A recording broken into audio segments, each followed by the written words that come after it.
depending on where you are. I have a couple of questions this morning, so I'll be probably on YouTube answering them separately. They're different topics. Just to get you all up to date, real quick, is all the non-dual pointers, instructions, and the inquiries that I've always shared and put into the world are still being shared and put into the world, as much now or more than ever. But there is a focus now on the somatic part of awakening, the embodiment piece. And so many of the questions are around that aspect of the work because the Killer Bee inquiries, we've devised them in a way or designed them in a way that reach into to discovering unconscious thoughts, unconscious words and pictures as they're connected to body sensations. So, the science that you've been reading that says there's cellular memory, there are memories that, or trauma becomes physiological. We hold it in our body, the body keeps the score. This is the kind of thing with the Achille inquiries that we're starting to tap into. What is being believed and programmed on a bodily level so that when one wakes up or starts to do awareness practices, forget waking up, just awareness practices, resting as awareness, you have skill to go into the body and to discover there what is, for example, creating an oscillation. Of certain people who are doing awareness practices, they'll say there's an oscillation. Like, I got it. I'm abiding as awareness. And then I lost it. And a lot of the times the I lost it is deeply tied to the body, some program that is there. It doesn't show up as a belief though, or as a program. It'll show up as physical pain or body contraction, tightness, some emotional blockage. That's how it shows up. And because it doesn't show up really consciously for us, like it's not like the thoughts that are coming through your head right now that you could witness at this moment. These are thoughts that don't arise to us. They're held and felt in the body. Because they're like that, they hide on the spiritual search. Just as they hide when you go to therapy, unless you have a teacher or a clinician or a modality that is skillful to get that, pull that up, bring those programs into the awareness. When you bring the programs into the awareness, those deeply unconscious ones, it has a change on the somatic level. This is why we call it somatic based self inquiry. I gave you that. I can't imagine anyone doesn't know what I'm talking about these days because I talk about it every day. When you send questions in, a lot of the questions are about the somatic piece, which rightfully so, because we're talking about that every day. Just know that you can ask any question because we apply this work to many different areas, right? And a lot of those areas end up being somatic issues. But what I mean is, like, you may not recognize your issue as a body issue. You might say something like, well, I still have an addiction, this addiction, that addiction. But through that conversation, we can become interested in what I'm talking about because science says emotional repression, which is what we hold in the body in these vulnerable areas, that's a big culprit when it comes to addiction and mental health issues, even physical issues, some of them. Emotional repression and dysregulation is such a big part of science right now. I mean, it's not the only thing they're studying at all, but there's this whole wave of studies that are focusing on that. The extent to which emotional repression and or trauma, unresolved, is somehow held in the body and then contributing to mental and physical health issues. This is why I'm talking about it, because you cannot avoid the conversation at this point. Like, given that given that science is saying all of this, and given that there are so many people, and if you don't know this, just trust me, there are so many people on the path and in therapy who are having difficulty with massively contracted body areas that are very stubborn. And because these are linked to addiction and trauma, mental health issues, alongside this, they're showing up in clinicians' offices all over the world and at spiritual retreats, people who are storing things unconsciously in the body and can't get to that. That's why we're talking about it. Here's a question. I'm going to summarize it. This is the only question I think I'm going to answer on this one. Scott, I don't know if my pain, he's saying physical pain, is emotional or physical. The pain is down in the lower back area. Scans show a physical issue, and I can feel my spine or vertebrae or something fairly hard down there near the pain site. Surely this is physical, right? I am not a doctor and I do not play one on YouTube or Facebook. So, one thing I'm really clear at, being a former attorney, is to say some things here before I answer it. The only person or people who could answer the question about what's really going on, whether there's something physical down there, are doctors. Now, caveat, many doctors aren't aware of the new wave of science. True fact. Some of them aren't even aware of, like Dr. John Sarno, who's considered very popular in the area of chronic back pain as it relates to emotional repression. When you go to your doctor, you have to first understand that that doctor may be in the old school, where the most that they'll contribute to the pain, chronic pain, is they'll say that stress contributes to it. Those kinds of people, those doctors are always going to tell you that the pain emanates from a physical issue because that's how they're trained, conditioned I mean, I had three doctors and two surgeons, three doctors and two of the finest surgeons in Palm Springs, California, which is known for healthcare. They all told me it's a physical issue and the pain is because it's a physical issue. In the face of all that, I started to do deep somatic work, inquiry, somatic based in the body after reading John Sarno's book, and I found that my pain wasn't physical.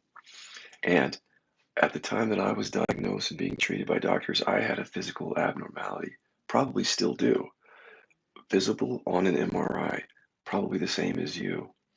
And it looks bad. Narrowing of the spine, bone spur protruding into the spinal cord, and a bulged disc bulging out right around that same area.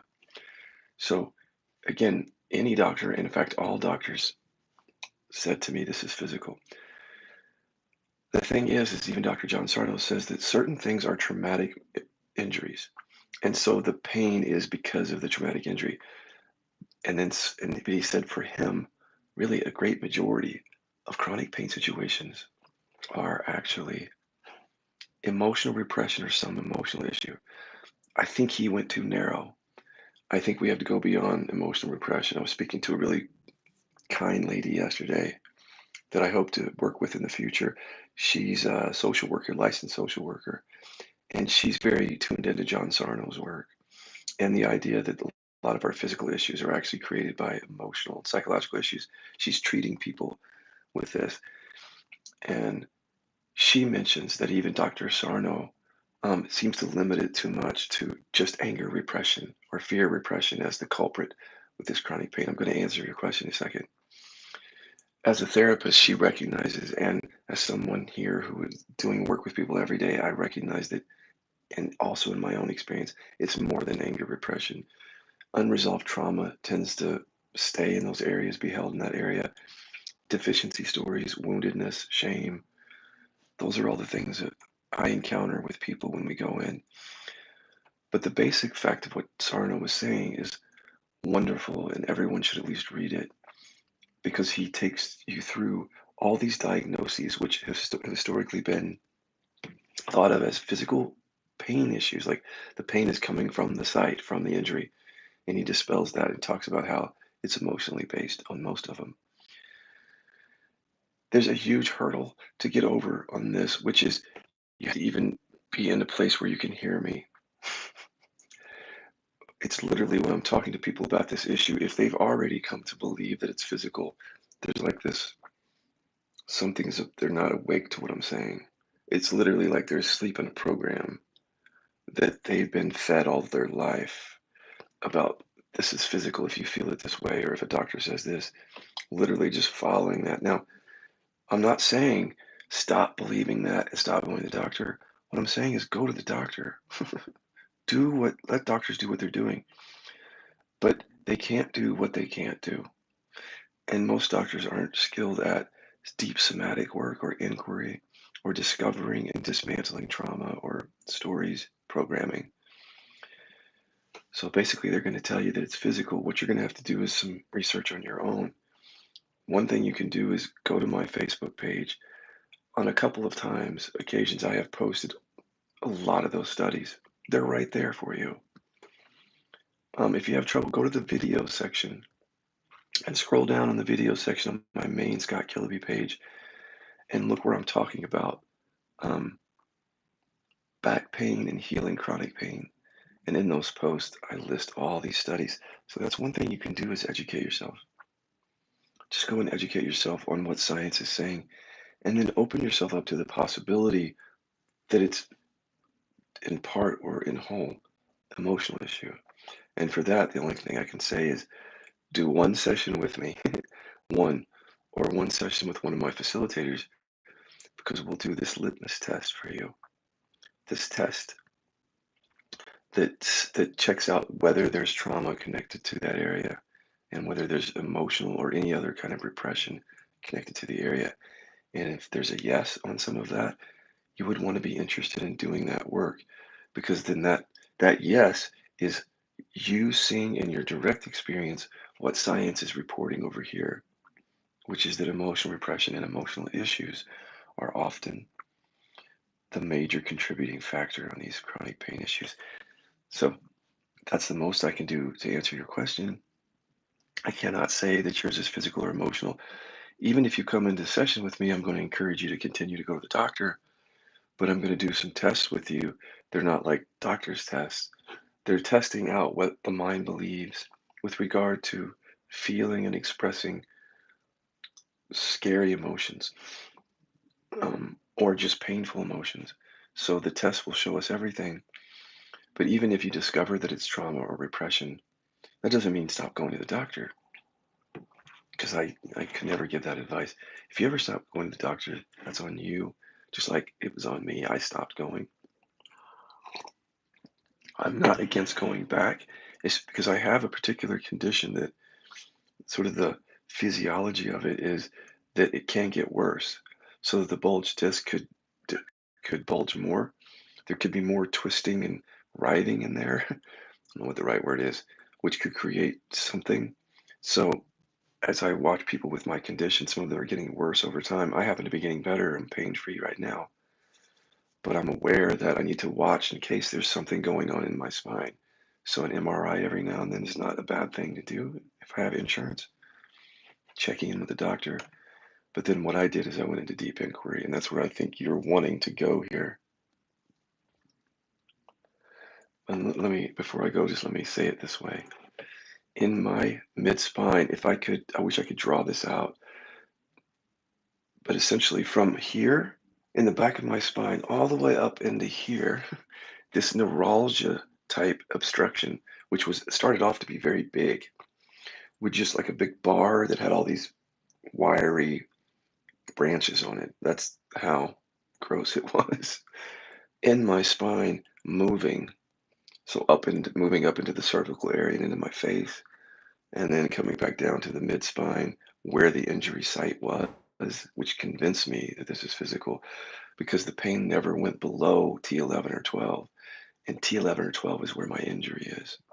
So you can see how the mind goes, oh, so that proves that it's physical. No, because Sarno dispels that idea. That doesn't prove it. I already talked about the test. So this obstruction was there. And so a lot of my work at first, I couldn't come down really very skillfully and just rest with it and be with it. You know, we have these tools in the Killaby inquiries like metaphysical hands. So metaphysical hands is where you imagine two hands coming. I'm going to show you with my real hands, but metaphysical hands are something that you imagine while in inquiry, resting in awareness. Let's say there's this sensation in your sternum, and it just feels like that, a sensation. If you bring two imaginary hands, one to each side of it, and then don't let the hands control that. The hands are dancing with. So whatever the sensation wants to move or do, even if it wants to stay stuck, the hands just go with it in real time, fluidly. And so it's like watching two people on a dance floor. I know I say this a lot. One has to lead and one has to follow while slow dancing. This is the same thing. The leader of this dance is the sensation. The hands are there to help you keep that sensation in awareness continuously. And the hands themselves, by moving with it, are reducing resistance to it. So it's very powerful. But all that to say that before I did a lot of the trauma work and the repression work, that was not going to help that much, and it didn't. So I would bring two hands, for example, to this obstruction in my spine, and I would just do that metaphysical hands, and there just wouldn't be much movement. There wouldn't be much of anything. It was very painful, proving to me in my mind that it was physical. But that's where I learned how to ask questions that would elicit the thoughts, the unconscious thoughts that were creating that pain. I've already talked about that, but through that process, the pain signal stopped after a few months of doing deep work. Yes, a few months. Get ready. This is a process. When the pain signal left, this is where I think this will be relevant to your question to this person.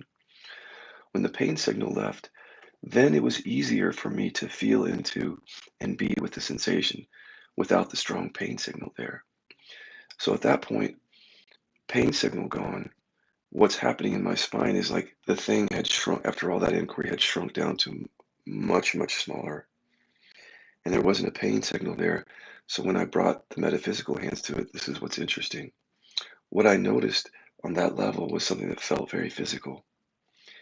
There's no way for me to describe it, but it's almost like I've said before, it's like this is not really what's going on, but it feels like this. It feels like there's a hard bar in my spine and that there's something wrapped around it like wire, really tight and then pulled like that.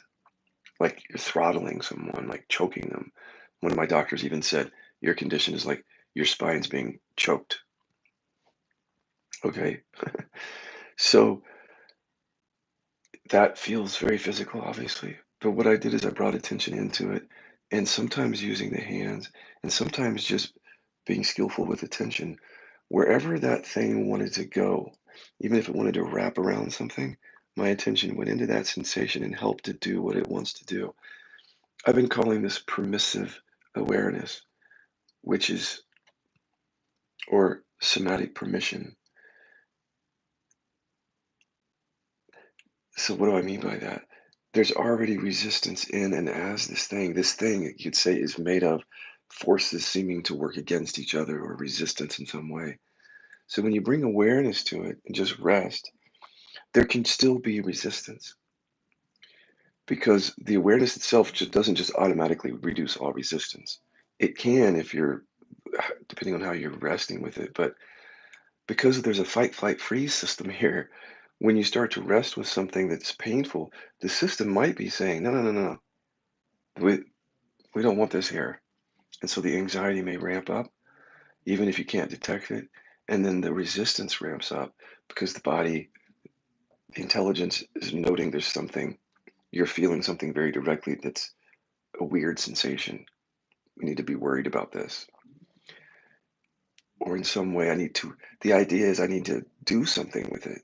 If I don't do, so there's resistance, see? But it's not always verbal or mental. The resistance I noticed through the years with people is unconscious and more somatic. It's again, it's like something is there and then there are forces that are against it.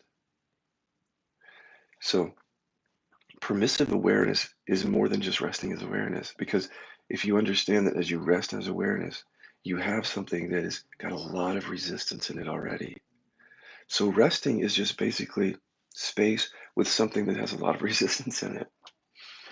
And the space itself is not necessarily going to transform that, just resting as awareness. I hate to report that, guys, but I had to be in serious pain and take myself out of that to be able to talk about it. Permissive awareness is more than just resting as awareness. It's where attention itself is brought into a sensation in whichever way that sensation wants to go.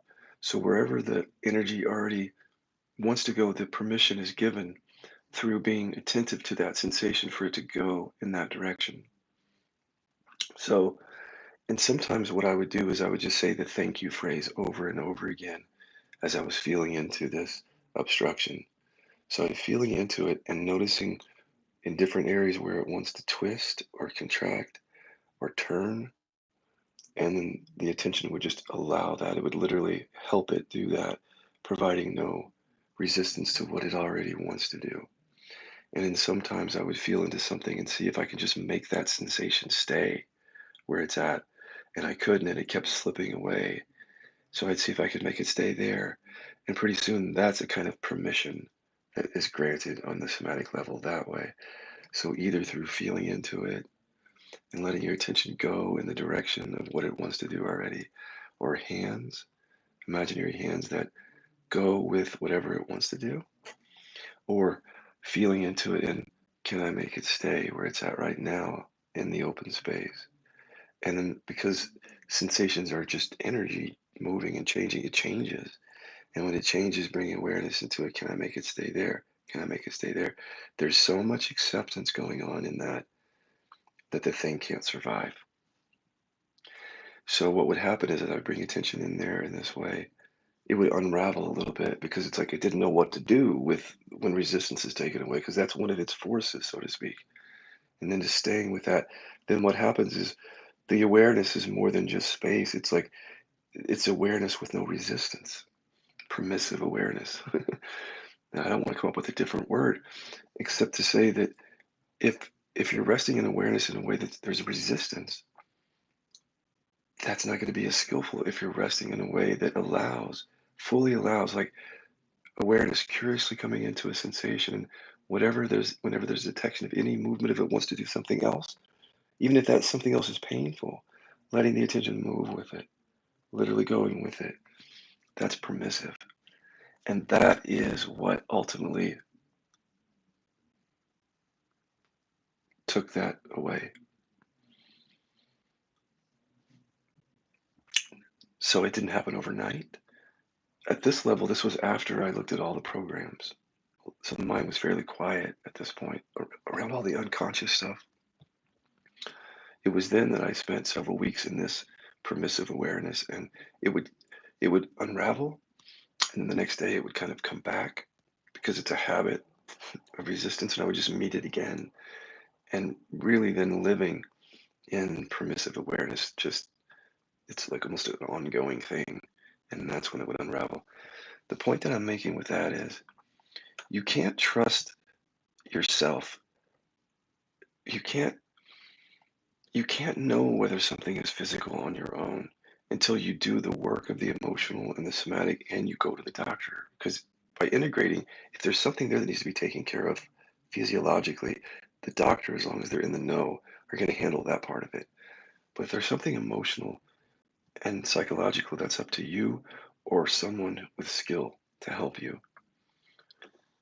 Um, but what you can do is inquiry.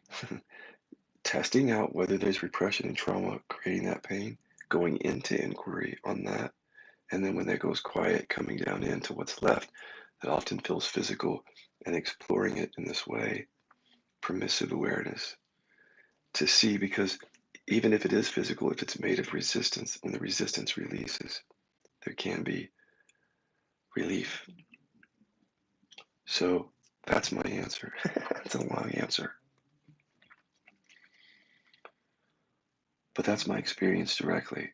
Had I stopped at the point at which it would just became pressure, like I could have stopped when the pain signal left, but the pressure was still uncomfortable enough to keep me in the inquiry because I know that when things are okay, you know how we are sometimes.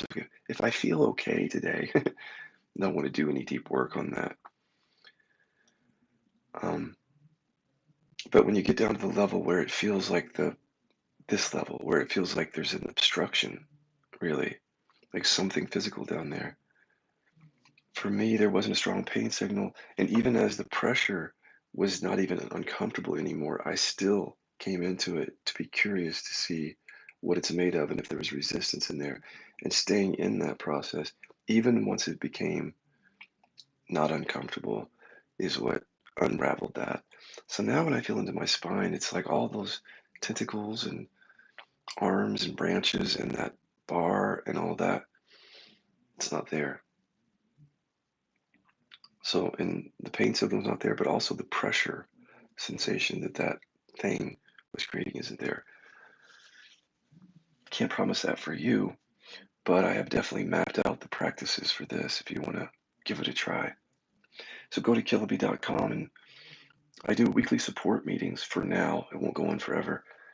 If you go to my Facebook page on Fridays, you'll see a link to a weekly support meeting, 7 a.m. Saturdays, 7 a.m. Pacific, where I'm helping people with these techniques, interactive, live. Go to my Facebook page if you want to learn more. But I highly encourage you to work with me or another facilitator trained in this. They're on my site, the ones that are trained in this, to get a real feel for the skill that we've developed here and how to use that. Because as you can see, to go deep into the somatic, you need something more than just awareness because of all the reasons that I said. Thanks, guys.